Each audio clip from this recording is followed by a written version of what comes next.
शिक्षा आपको मानसिक रूप से आजाद करती है। उसके बाद शिक्षा कहां दी जाती थी? धार्मिक शिक्षा हो गई थी ना, गुरुकुलों में दी जाती थी, बाद में आकर के मदरसों में देने लगे। लेकिन सब पढ़े इसका तो कोई बहुत ठोस आपको नहीं मिलता, क्योंकि शिक्षा को कमजोर कर दिया गया। हमारे यहां तो यह भी कह दिया गया कि महिलाओं और शूद्रों को पढ़ने का अधिकार नहीं है। यह इसी भारत में हुआ था, आप इतिहास पढ़िएगा। लेकिन इस भारत में आज शिक्षा के मंच पर एक बात कहनी बहुत जरूरी है। 1848 में जब भारत अंग्रेजों का गुलाम था, तो महाराष्ट्र में एक पति पत्नी ने मिलकर के पहली बार आधुनिक स्कूल खोला था। 3 जनवरी 1848 को उनका नाम था महात्मा ज्योतिबा फूले और सावित्रीबाई फूले। उन्होंने पहला स्कूल 1848 में 3 जनवरी को महाराष्ट्र में खोला था। और भारत के लोगों, शिक्षा के लोगों, इस बात को जरा अपने बच्चों को पढ़ाइए और समझाइए। अगर धर्म के नाम पर शिक्षा का बंटवारा हो गया तो भारत बचेगा क्या? शिक्षा में तो मैं विश्वविद्यालय का प्रोफेसर हूं, मुझे अपने बच्चों के नाम ही नहीं पता होते। मैं उनसे कुछ पूछता ही नहीं कि कौन किस जाति का, किस धर्म का, क्योंकि मुझे वहां पर एक ही धर्म और एक ही जाति नजर आती है। मैं अगर कहीं शिक्षक बनकर के खड़ा हूं तो मेरी क्लास का हर एक विद्यार्थी केवल इंसान है, और मेरे लिए इंसान से बड़ा कोई न जाति है और न धर्म।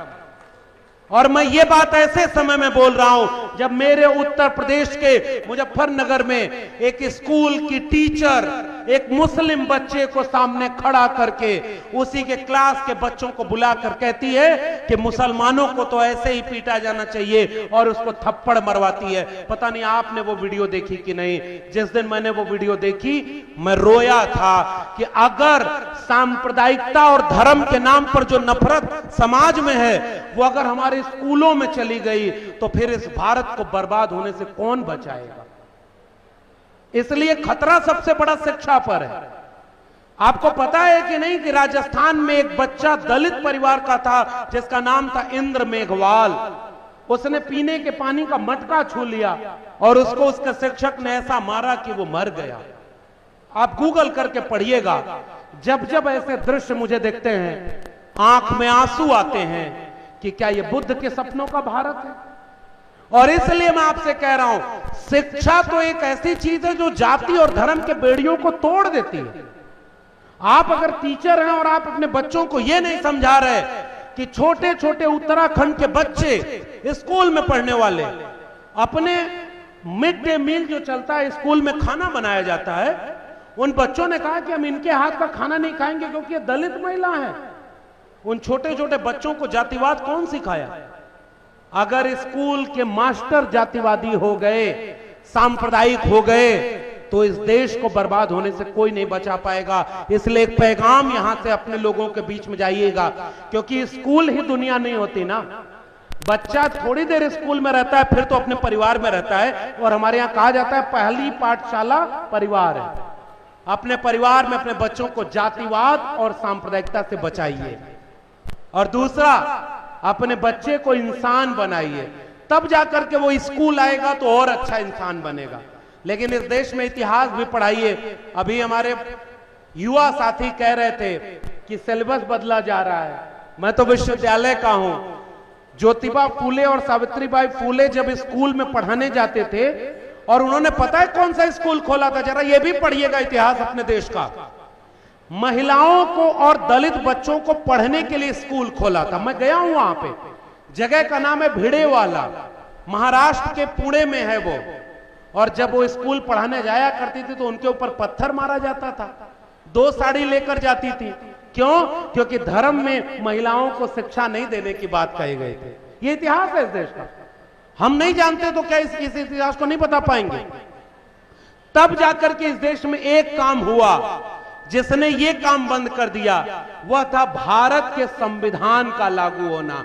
जिस दिन इस देश में भारत का संविधान लागू हो गया, जिस दिन इस देश में भारत का संविधान बन गया, उस दिन स्कूल जाने के पहले यह तय हो गया कि कोई शिक्षक अपने विद्यार्थियों की जाति नहीं पूछेगा, धर्म नहीं पूछेगा, हम जैसा भारत बनाना चाहते हैं वैसा एक स्कूल बनाएंगे।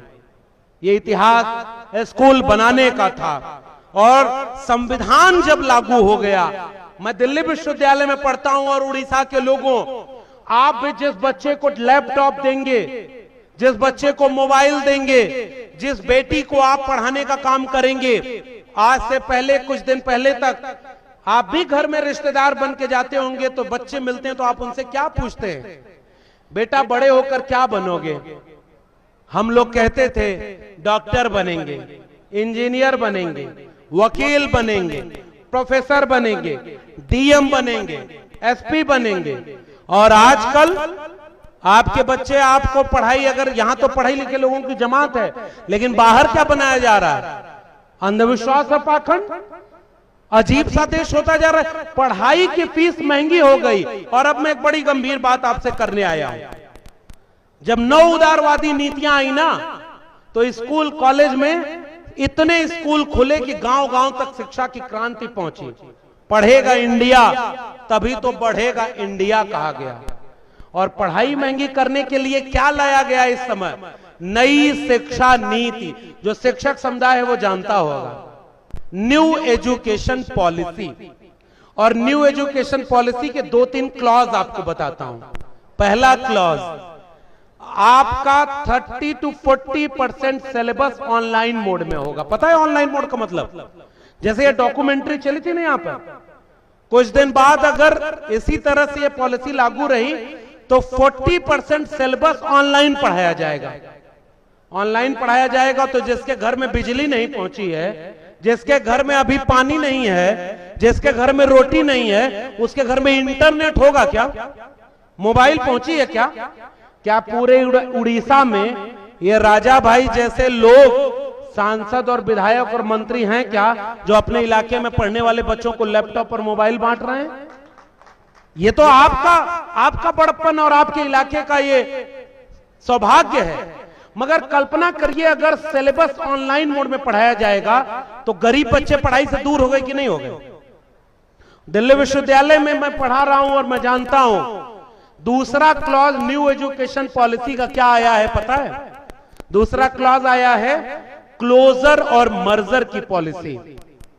यानी जिस प्राइमरी स्कूल, सरकारी स्कूल की बात कर रहा हूं, जिस सरकारी स्कूल और सरकारी डिग्री कॉलेज में बच्चे कम होंगे, उन्हें या तो अपने पड़ोस वाले स्कूल या डिग्री कॉलेज में मर्ज कर दिया जाएगा या क्लोज कर दिया जाएगा। जो लोग पढ़े हैं वो जानते होंगे ये कितनी खतरनाक पॉलिसी है, क्लोजर और मर्जर। आप कल्पना करिए, भारत आजादी के 75 साल मना रहा है और अपने यहां जब नए स्कूल और नए कॉलेज खोले जाने चाहिए तो आप एक ऐसी पॉलिसी बना रहे हो जिसमें पुराने स्कूल को क्लोज और मर्ज करोगे। बताइए, ये आपके सपनों का भारत है क्या?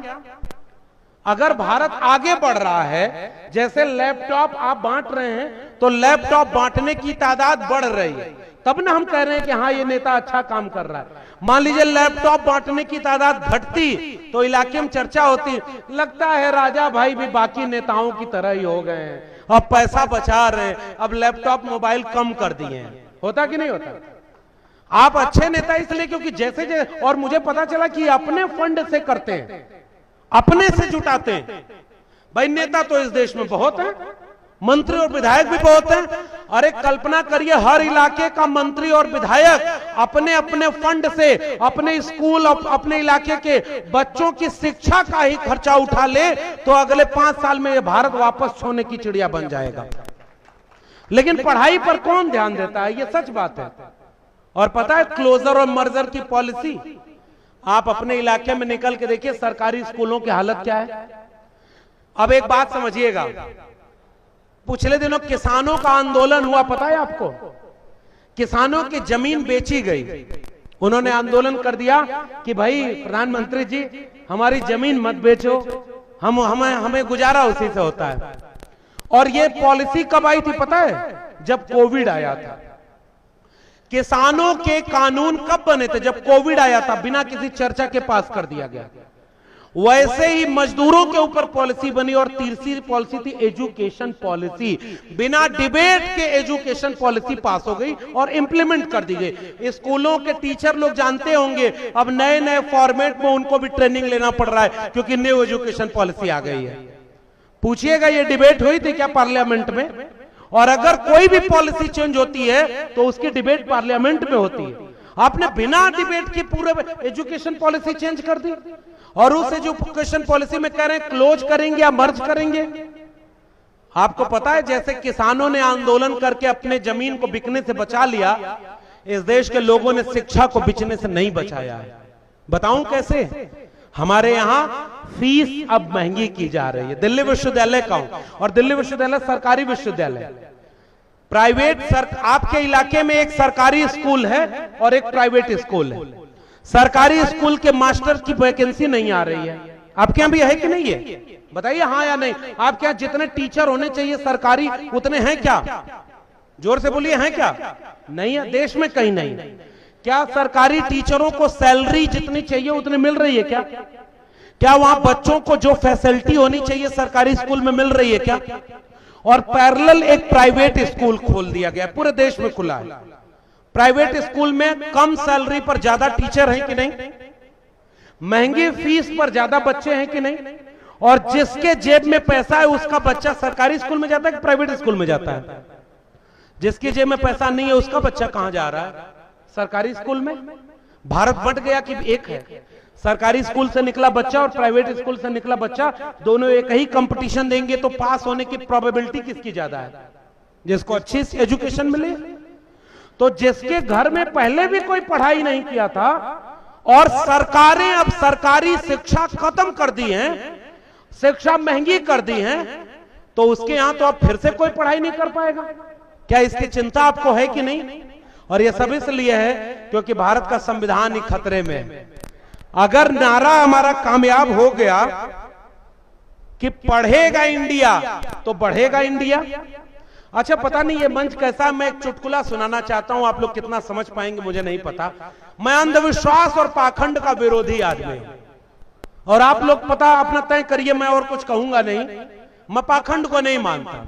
हमारे यहां एक कथा चलती है कि जो व्यक्ति मर गया, गुजर गया, उसकी आत्मा होती है, आत्मा कहीं ऊपर होती है, उसको मुक्ति देने के लिए हवन पूजा पाठ होता है। आपके यहां पता नहीं होता है कि नहीं, मुझे नहीं पता। हमारे यहां क्या होता है, उसके नाम पर बहुत कुछ लूट लिया जाता है। एक व्यक्ति आता है और कहता है कि आप कौन? तो कहता है कि मैं उसका आत्मा, मैं वो धरती पर भगवान का अवतार हूं। अब वो कौन है मुझे नहीं पता, लेकिन वो कहता है कि आत्मा ऊपर है। और इस देश में होता रहा है, आज भी गांव में जाकर देखिए अंधविश्वास और पाखंड क्या है। नींबू काट करके भूत भगाया जाता है कि नहीं? स्कूल होता तो भूत होता क्या? लेकिन आप सोचिए कि ऐसा क्यों हो गया। हमारे यहाँ गाड़ी बनाई जाती है साइंस एंड टेक्नोलॉजी से, और गाड़ी खरीद कर जब घर लाई जाती है तो उसकी आरती उतारी जाती है नींबू और मिर्चा लटका करके। पता है कि नहीं? आपके यहाँ भी नींबू और मिर्चा लटकाया जाता है? अरे भाई, जो साइंस से पैदा हुआ है उसको आप नींबू और मिर्चा लटका के क्या करोगे? मैं एक गाड़ी खरीदा तो वहां भी एक व्यक्ति आरती की थाली लेकर आ गया, तो हमने कहा जी बताइए, तो कहा इसका पूजा करवा लीजिए। हमने कहा उससे क्या होगा? कहीं इसमें जो खराब चीजें होंगी, बुराई जो भी होगी वो मुक्त हो जाएगी, आपका एक्सीडेंट नहीं होगा, अच्छा होगा, शुभ होगा। हमने फिर एजेंसी वाले से पूछा कि मेरी गाड़ी का इंश्योरेंस किए हो? तो वो बोला हाँ। हमने कहा कितना का? कहा 25,000 रुपए में 3 साल का। तो कहीं इंश्योरेंस क्यों किए? कहा आपकी गाड़ी का एक्सीडेंट हो जाए, कहीं ठुक जाए तो आप वापस ले आइएगा, मुफ्त में आपकी गाड़ी हम बना कर देंगे। तो मैं घूम करके वो जो आरती लेकर के खड़े थे, मैंने उनसे कहा आप 1 साल की जिम्मेदारी 5,000 में ले लीजिए, अगर मेरी गाड़ी को कुछ होगा तो बनवाएंगे आप। और वो आदमी पूजा की थाली लेके चला गया। अब मुझे नहीं पता इसको आप कैसे आप लेंगे। मैं ये मानता हूं कि गाड़ी किससे बनी? साइंस एंड टेक्नोलॉजी से। चांद पर आज भारत का पहला यान, दुनिया में साउथ पोल पर चांद के आज तक कोई देश का यंत्र नहीं उतरा है। भारत पहला देश बना है जिसने चांद पर अपना रोबोट कामयाबी से उतार लिया। यह साइंस से, टेक्नोलॉजी से पैदा हुआ है कि नहीं? और हमारे यहां तो नींबू मिर्चा टक दिया जाता है। अब इससे ज्यादा नहीं बोलूंगा, आप लोग समझदार हैं, इशारा काफी।